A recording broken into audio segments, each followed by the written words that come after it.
Josh, there's no better place to kick off this hour show tonight in collaboration with Voltage Live than who takes on the Lombardi Trophy, the NFC reigning defending champion San Francisco 49ers, or the reigning defending undisputed Super Bowl champions who are trying to go back to back, aka Patrick Mahomes, Travis Kelsey, the Shake It Offs, the fearless Kansas City Chiefs.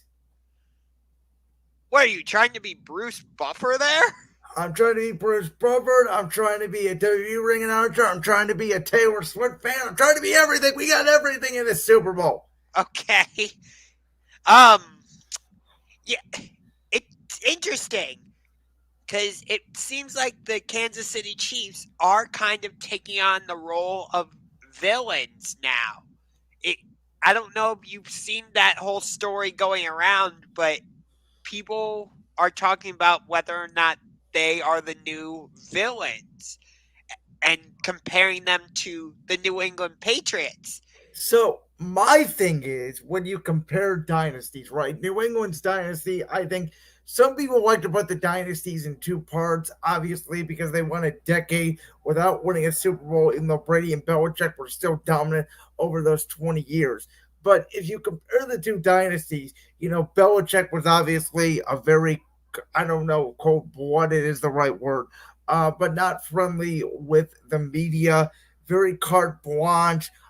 Tom Brady, we did not really get the personality side of him until he went to Tampa Bay. Kansas City, on the other hand, Andy Reid is a fun and flashy coach. Travis Kelsey is out there doing commercials. Patrick Mahomes is doing commercials. They're doing commercials together with State Farm. They're clever. They're fun. They're innovative. They're not cocky. And I disagree with that. you know, I get it, and again, this may be saying something weird from me coming from last year. This very week, I was prepared to go into battle with this team for the opportunity to win my second Lombardi trophy. This year, I'm on the complete opposite end of the spectrum where if Kansas City wins this Super Bowl, I know you don't think they're a dynasty yet. I believe they are. I think that if they win it, obviously they will cement themselves as one to the rest of the public. But I think that Kansas City is a fun, flashy dynasty as opposed to Belichick in New England, where they really, they got caught with Spygate. They got caught with Deflate Gate, et cetera, et cetera. Kansas City doesn't have really a gate behind them. No, they don't have any type of cheating scandal or anything behind them. You're right. But they are the darlings of the referees. Patrick Mahomes, I personally find him to be way too cocky. And just about every other commercial on TV involves Patrick Mahomes. I am sick and tired of it. I do not like the Kansas City Chiefs, and I do not like Patrick Mahomes. Nope. Can I ask you this question? You say you're sick and tired of seeing Patrick Mahomes in commercials. I'm going to just ask this question because I think it's fair to be objective. Were you tired of seeing your own quarterback in those at-home commercials the last couple of years when he was in Cleveland? Because if you weren't, then you're having a double standard. Because he was doing more commercials than winning football games, yes. Okay, see, then that's fair. Then I get your perspective. I don't think Mahomes is in too many commercials. He's got two from State Farm that I can remember. He may have one more here or there, but I don't necessarily recall. He does all those commercials with Troy Polamalu for the Head and Shoulders shampoo. Yeah, but that's not quite a lot. I haven't seen that a ton, especially during games. Listen, maybe it's just because my center is a Kelsey, Travis Kelsey. Maybe it's the Cleveland Heights thing. Maybe it's because I've self-admitted a little bit of a Swiftie.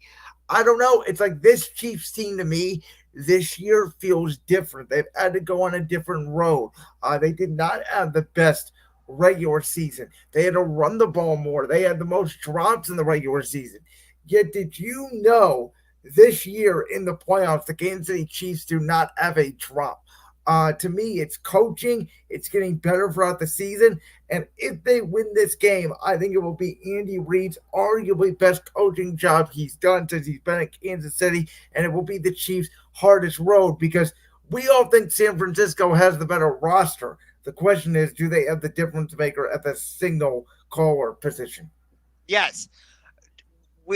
And when I say yes, I'm not saying answering your question. I'm saying yes, that is the most important question, just to clarify. But here's my key to the game. In the AFC Championship game, Todd Monken, for some reason, went away from his identity, or the Ravens' identity, I should say, of running the ball. I don't get why. You and I discussed and were extremely confused about it. So my key is, for this game, can San Francisco stick with the run game? If it starts working on a consistent basis, will Kyle Shanahan learn from his mistake back in 2019 and stick with the run? Because if you remember, back in Super Bowl 54, 49ers are up, I think, 10 late in the third quarter, if I remember correctly. Yes, it was a 20-10 game. Okay. And for some reason, Kyle Shanahan goes away from the run game, and you could hear the Chiefs in the postgame saying, we thanked him for that because that's what allowed us to get back in the game. Because for some reason, Kyle Shanahan goes, you know what? I'm going to take the ball out of my run game's hands, or running back's hands, however you want to say it, and I'm going to put it in the hands of Jimmy Garoppolo. And that failed. So if you remember, there were two key plays. Mahomes did a bad interception in the third quarter. It was a no-look pass on an RPO that got intercepted. I believe it might have been Fred Warner, who was a rookie in that Super Bowl. And then obviously San Francisco goes up 20-10. Mahomes makes the key no-look pass essentially to Tyreek Hill on 4th and 15 that gave Kansas City all the momentum. Yet despite that, Jimmy Garoppolo had a throw to Emmanuel Sanders with about 20 seconds left that if he hits Emmanuel Sanders in the hands, San Francisco arguably wins the game. Right. I have said I think Brock Purdy is a more mobile Jimmy G. Now, I don't think Brock Purdy's played well in this postseason really at all. I thought he had a very good second half against Detroit. He had a good fourth quarter against Green Bay, and that was about it. I think that the Niners are definitely going to be motivated, but I just feel like the Chiefs are the better team. I think the Chiefs are the better coach team. I think that the quarterback will make all the difference in the world. I think this will be a different Super Bowl than the one we saw last year. I don't think it's going to be a shootout. The over-under on it is 47.5. It's my favorite bet of the entire game. I like the under here. I think it's going to be like a 23-16, 20-14, 2017. I think it's going to be a little bit of a low scoring game. So kind of like the Rams-Bengals Super Bowl from a couple years ago. A little bit, yeah. Where I do think that Kansas City will get Isaiah Pacheco going. And I think, because if you do remember, when Christian McCaffrey got to San Francisco, the Niners, their first game was against Kansas City. McCaffrey was not involved much in that game plan, but Kansas City whooped San Francisco last year in the regular season. I don't think they have the ability to do that, but I think that they're going to use the run game. I think Travis Kelce is going to have a big game. I also think George Kittle could have a nice game on the Niners side of it. But I think that Patrick Mahomes in the end will make more plays than Brock Purdy. And I think Patrick Mahomes will take home another Super Bowl MVP. And the Kansas City Chiefs will be the first team since the 04 New England Patriots to go back-to-back. And I think the most interesting question will be about this Super Bowl. Not only will Travis Kelce retire, but will the great big red Andy Reid retire? And obviously, if Mahomes wins the Super Bowl, that's only going to fuel, the conversation. Can Patrick Mahomes surpass Tom Brady as the GOAT? Can we slow down on that? Jeez. I'll say this: Mahomes' resume, if he wins this Super Bowl, will be compatible, if not better than Brady at this stage in Brady's career. Obviously, Brady did it very early, winning 3 out of 4, but Brady never went to what is it, 6 straight home AFC Championship games until later in his career. So I think I've said this. I think Brady's the GOAT. I think 7 Super Bowls. Obviously, Mahomes winning this would give him 3. I think he has to get to 7. Because I don't know if Joe Montana had 4, and people thought he was the GOAT until Brady came along. So I think 7 Super Bowls in the NFL is unprecedented, and we will see. Because Andy Reid, I can almost guarantee you, is not going to be along for this ride for the next 4 or 5 years. So what will Kansas City look like when Reid retires, when Kelsey retires? That's something that Brady did not really have to deal with, obviously, with Belichick. I think that will be the key difference. But absolutely, Mahomes is the Tom Brady of the next generation of children, if you will.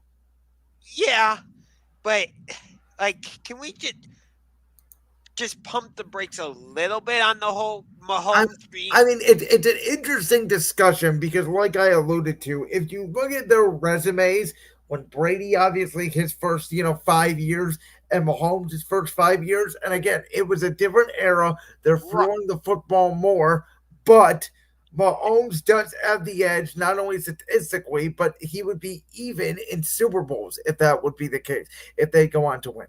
Yes, but we can't just dismiss the head-to-head part of the equation, because who beat Patrick Mahomes in the 2018 AFC Championship game? Yeah, and I understand what you're saying, and I get it. It makes sense. And who beat Patrick And the Mahomes Super Bowl in Super Bowl as 55? well. He absolutely did, but Brady didn't have a great game in that Super Bowl. That was really the defense of Tampa Bay because Kansas City did not have an offensive line in that game.